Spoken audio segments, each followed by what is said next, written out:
دوم یک دوستی سوال داشتم.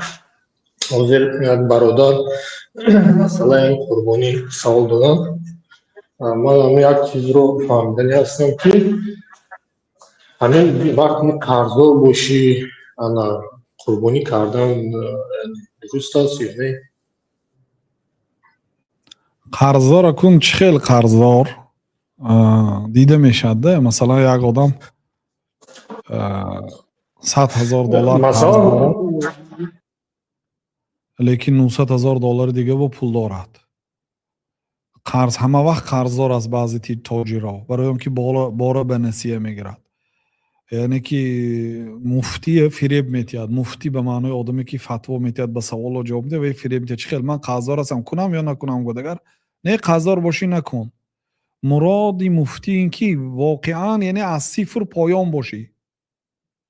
بازی ممکن شاید آدمی یگان تاجری قرضدار نباشد، میلیونر است لیکن قرض دارد، $500,000 قرض دارد یا قرض دارد، یا بگذار $2 میلیون قرض دارد، $1 میلیون مثلا اگر قرضاش صاف کند با $1 میلیون بار دارد، یعنی $3 میلیون رو بار دارد لیکن $2 میلیون قرض دارد.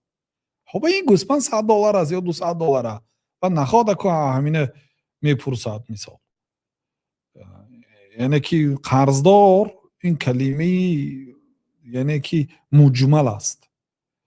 ها یک آدم یگان تین پول ندارد، بر زمین با $1,000 قرض دارد. آیا قربانی میکنه؟ نمیکنه. قربانی برای آدم واجب است که برای قربانی کردن قدرت دارد، یعنی برای کشتن یک گوسفند یا بز قدرت دارد. و یعنی که قرضدار نیست. اما اگر قرضدار باشد لیکن به قرضش وفا دارد، مثلا 1 تن بار دارد، این بارهاش آخری ماهی مثلا یا که در ابتدای ماهی ایون فروخته میشد، پول نقد ماهی ایون میشد، لیکن قربانی روزی 25 یا 27 یا 26 می میشد. مثلا عینی همون روز پول ندارد، حاضر قرضدار است لیکن بار دارد، یا مزدش میگیرد روز 1 ایون میگیرد، مزد میگیرد $2,000 آیلیگ میگیرد. قربانی $200 است مثلا. ها اینو کند، قربانی قرض گیرد کند. برای چی؟ برای اینکه وفا دارد.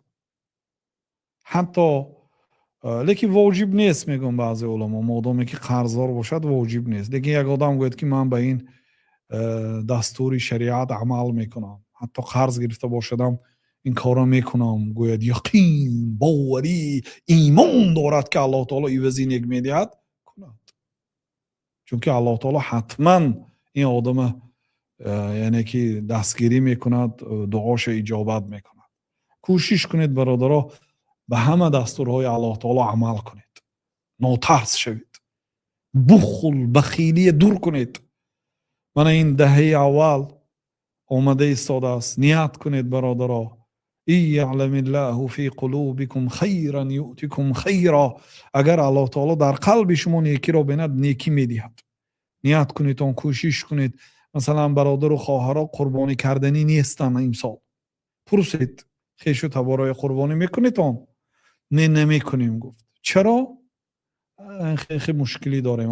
مشکلی داشته است، دستگیری کنید، حرکت کنید. مثال برای خیش و تبارای نزدیک گوسفند خریدید تا اینکه اونها هم قربانی کنند.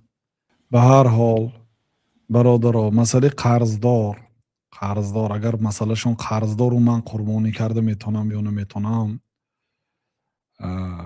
قرضدارای اروپا من فکر نمی کنم که برای شما قربانی ساقط شود، چون که €200 در اروپا پول نیست.